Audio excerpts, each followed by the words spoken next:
Welcome to Chair Chats, the podcast from Emory's Department of Medicine with DOM Chair Carlos Del Rio. Welcome to the Emory Department of Medicine Chair Chat. This podcast is with me, your chair, Carlos Del Rio. This week we have with us Dr. Camille Vaughn. Camille is the director of the Division of Geriatrics and Gerontology, and she recently served as a guest editor for an Emory Health Digest issue, which was dedicated to aging well at any age. Welcome to Chair Chat, Camille. Thanks for having me. I am excited to talk more about the experience of being a guest editor, as well as how we were able to highlight some of the fantastic work happening across the department and beyond related to aging well. You know, the Emory Health Digest is really a way that Emory tries to communicate with its community in a non-scientific way.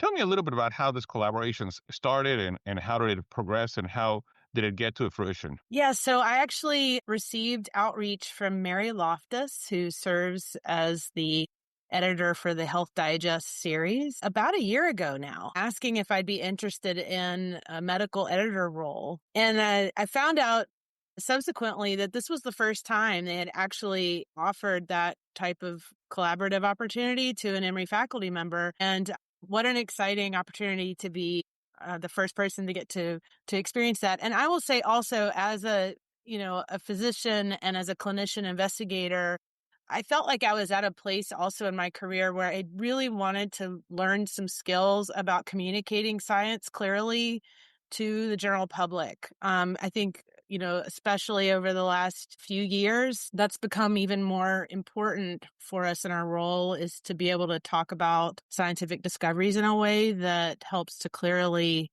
communicate those with the general public and members of our community. So I actually, it was a really nice serendipitous event to kind of get that outreach and kind of aligned well with some skills that I also wanted to learn. Yeah, you actually mentioned something very important that I keep up emphasizing to investigators. It's not enough to present at a meeting, scientific meeting is not enough to write an article in any journal, including very prestigious ones.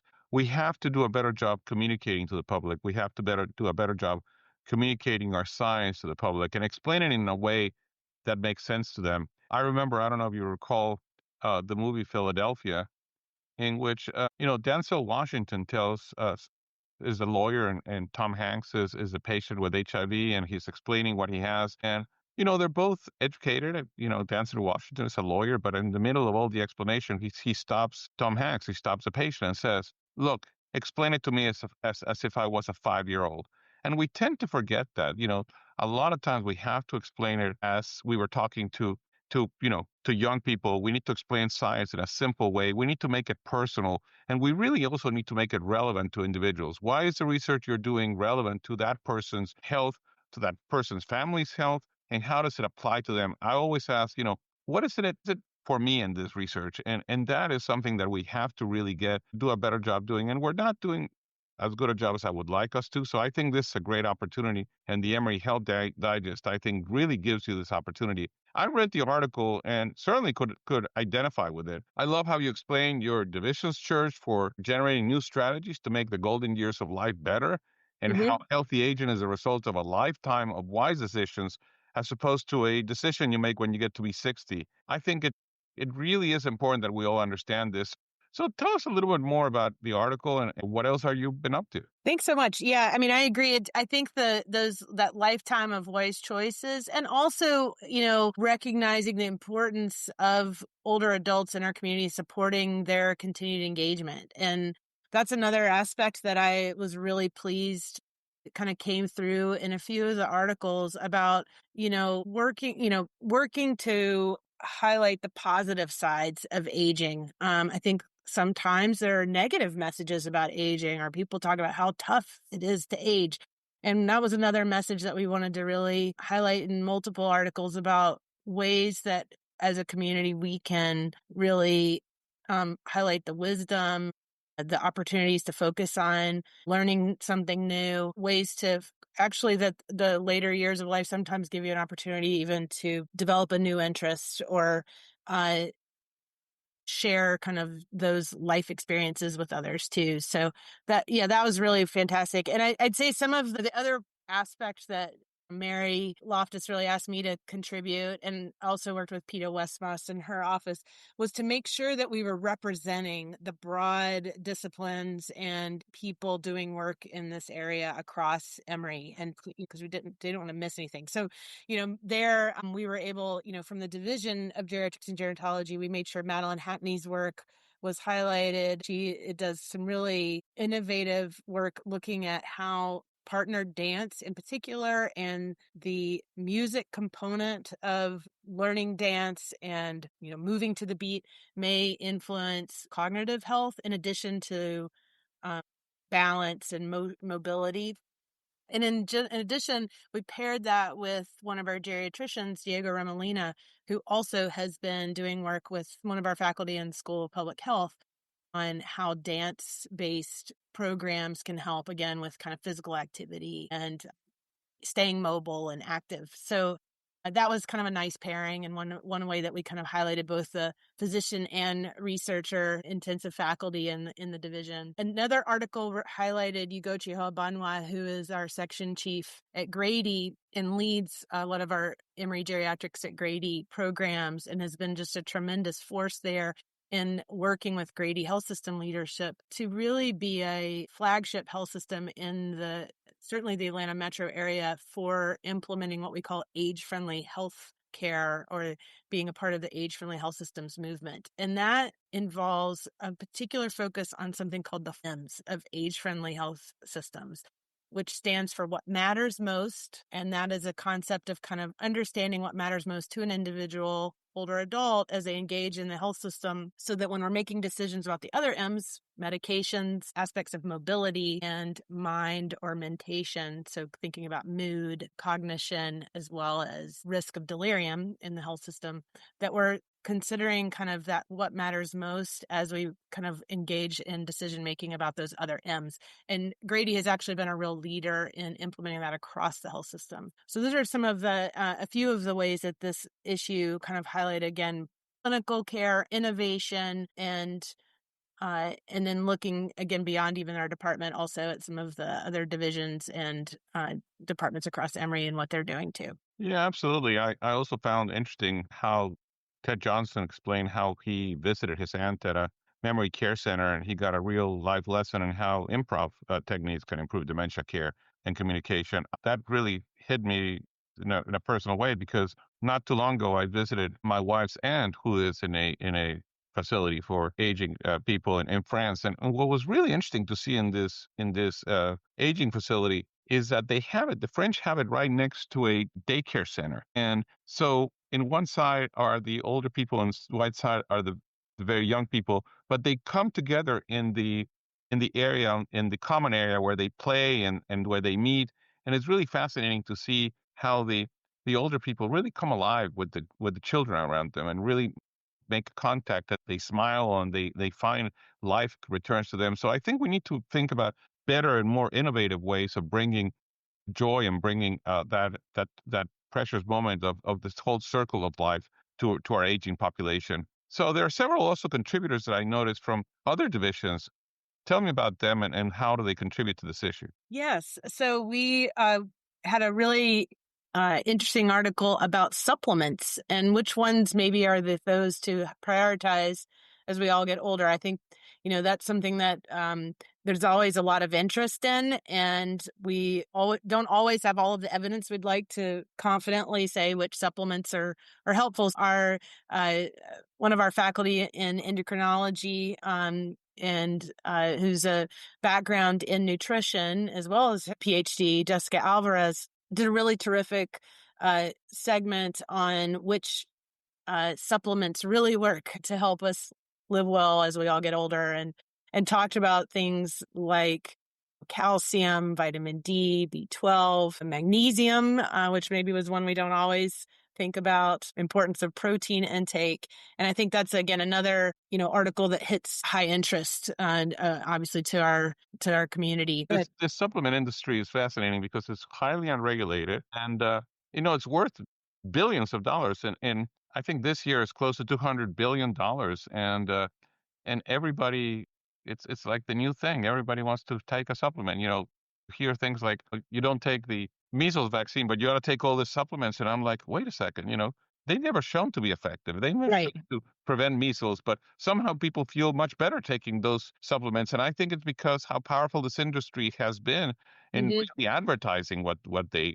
Yeah, so I think that topic we know is of interest, and it's kind of bringing people back to like where are the experts who don't have kind of that potential gain of financially. That's not why they're invested in this issue. They're invested in that topic because of their clinical expertise, and making sure we got that highlighted in the issue. So yeah, I hope people will remember to look to kind of these trusted institutions like Emory and other sources where they're not part of that, industry, to make sure that they're getting kind of information that's kind of evidence informed. Yeah, and then we had another really terrific article by Jonathan Kem from Cardiology, who gave our grand rounds this past week as well, talking about how more marathoners are surviving heart attacks. And that one was one that was important, that really highlights how expansion of community awareness of life-saving techniques like CPR has likely been very important in helping that if an event does occur during a long distance run,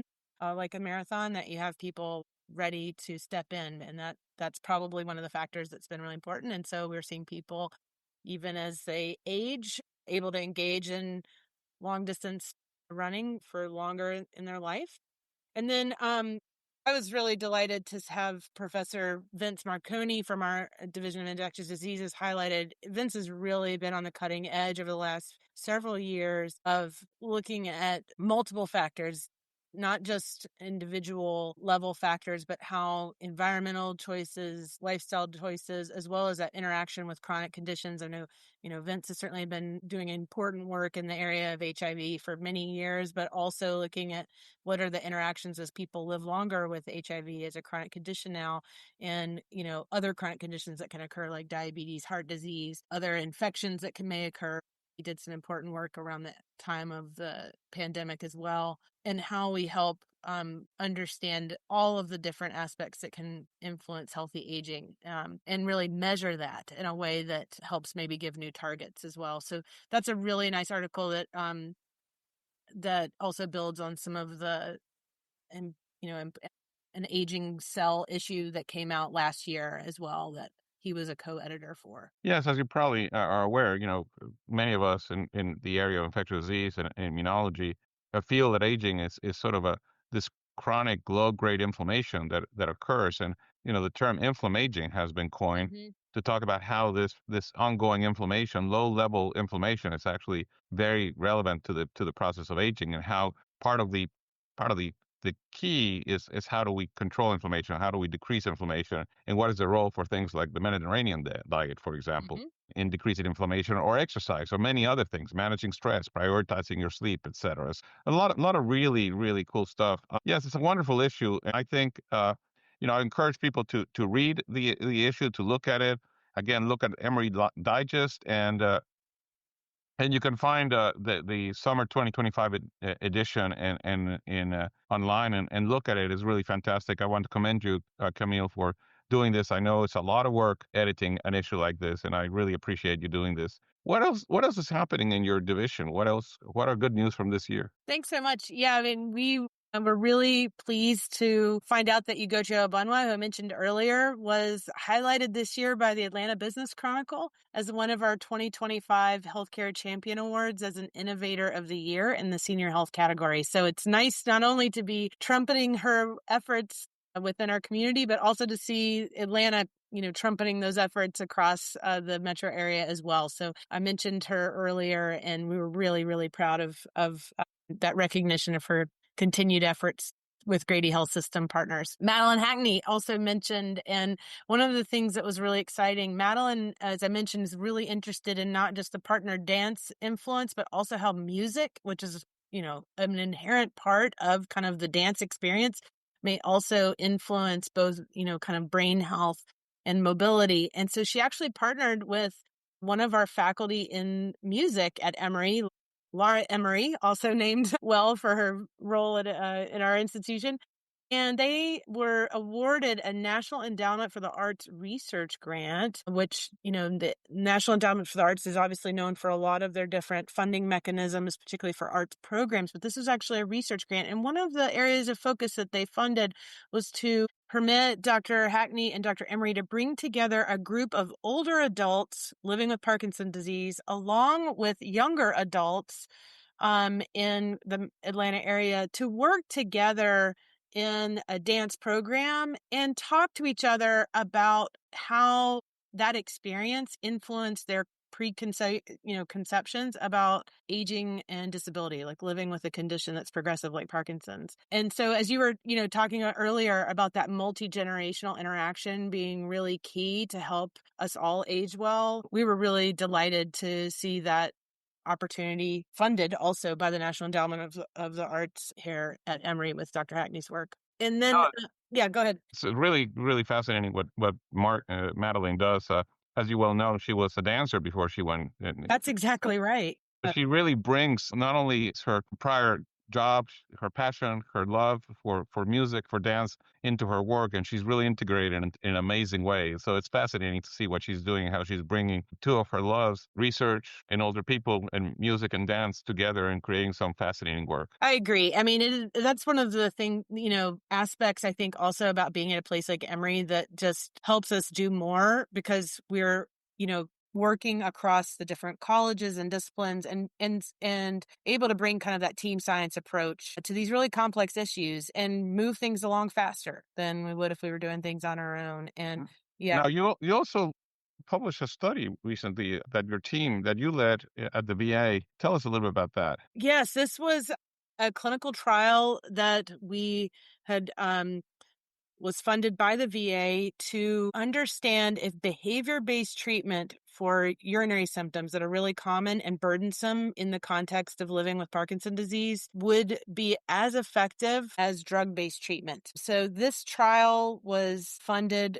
during the pandemic, which of course was very disruptive and it was really amazing to see our participants, particularly, again, all of our participants are living with Parkinson's disease, and to have their commitment to volunteer for a research study, particularly during that time, to inform care for others who will come along behind them was really inspiring. We ended up demonstrating that behavior-based treatment, and this involves learning pelvic floor muscle exercises and learning a technique to put off the need to go to the bathroom when you get a strong urge. And that's a common issue that happens in the setting of Parkinson's disease and in other people as well. But when we taught that technique, we ended up seeing similar improvement in urinary symptoms in people who were randomly assigned to that behavior treatment compared to an FDA-approved drug that is commonly used.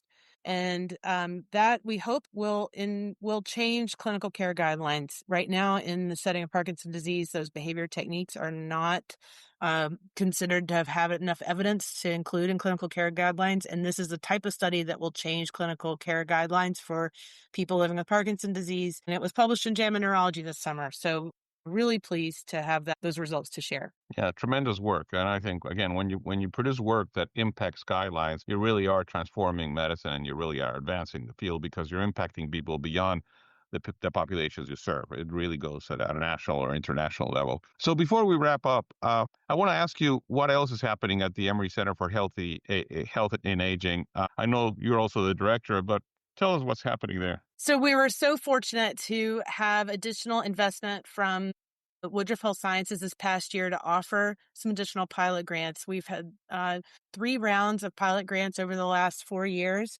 which really fuels innovations from our early career faculty to give them a little bit of funding to get some early results that help lead to larger grants. This past year, one of our awardees, who is in the middle of her project right now, is Dr. Bhagama Tatanji from Infectious Diseases, and she works with Dr. McConey that we mentioned earlier, and will be looking at potential genetic factors that may influence treatment response for people living with HIV who have participated in cognitively based compassion training, which is a program that's been studied here at Emory as well. So we're really excited about seeing those results and kind of aligns with some of the work we were talking about earlier about holistic ways that we help people who are living with chronic conditions age well. So that's one that's underway. We also just found out a few weeks ago that one of our projects from last year that was led by Dr. Louise Hecker, who recently transitioned from Emory, but was one of our investigators in the pulmonary division, as well as Dr. Ali John Zarabi, who's in Emory Department of Family Medicine and works in palliative medicine. They published results from their project last year that's suggesting that a psychedelic treatment, they use psilocybin, in a mouse model of aging seemed to improve the lifespan of some of the lifespan of those animals, as well as improved some aspects of aging in mice, which one of them that was most noticeable was hair growth.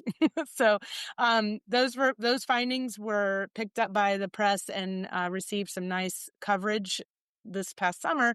And Dr. Zarabi just found out in the last few weeks that Emory will be part of a consortium funded by NIH to begin to understand how psychedelic treatment might be a part of the treatment for chronic pain in older people. And that'll be a multi-million-dollar award across several institutions. And so some of that funding has directly informed that direction. Again, just some really nice examples of how just a little bit of seed funding can really accelerate the careers of these early career faculty. Well, that's fantastic. Lots of things are happening. I want to thank you for joining me today. I want to congratulate you, and I want to also wish everybody a healthy aging. We need to be thinking about our future, and we need to be, we have the life expectancy is not what it used to be just maybe 50 years ago, right? 100 years ago, we used to live when we were to the age of 40 or 50, and now, 70, what's it, the median age in the US is 75, median lifespan is about 75. It's dropped some, but in some countries it's much higher, right? I was in the phone today in a Zoom meeting with somebody, a scientist, who's 101 years old, and he's still participating in meetings. He's still giving his opinion. He's still talking, and he has energy and intelligence and experience that is hard to beat, quite frankly. We all need to be taking care of ourselves, and I want to thank you and your team and everybody at the Center for Aging for all the work you do. And thank you very much for joining me. And thank Thank you you. for listening to this podcast. Again, I'm your chair, Carlos Del Rio, and I look forward to having you join us at another episode. Thank you so much for tuning in to this edition of Chair Chat, the podcast from Emory's Department of Medicine. For more information, visit medicine.emory.edu. Thank you so much. We hope you'll join us next time for Chair Chat.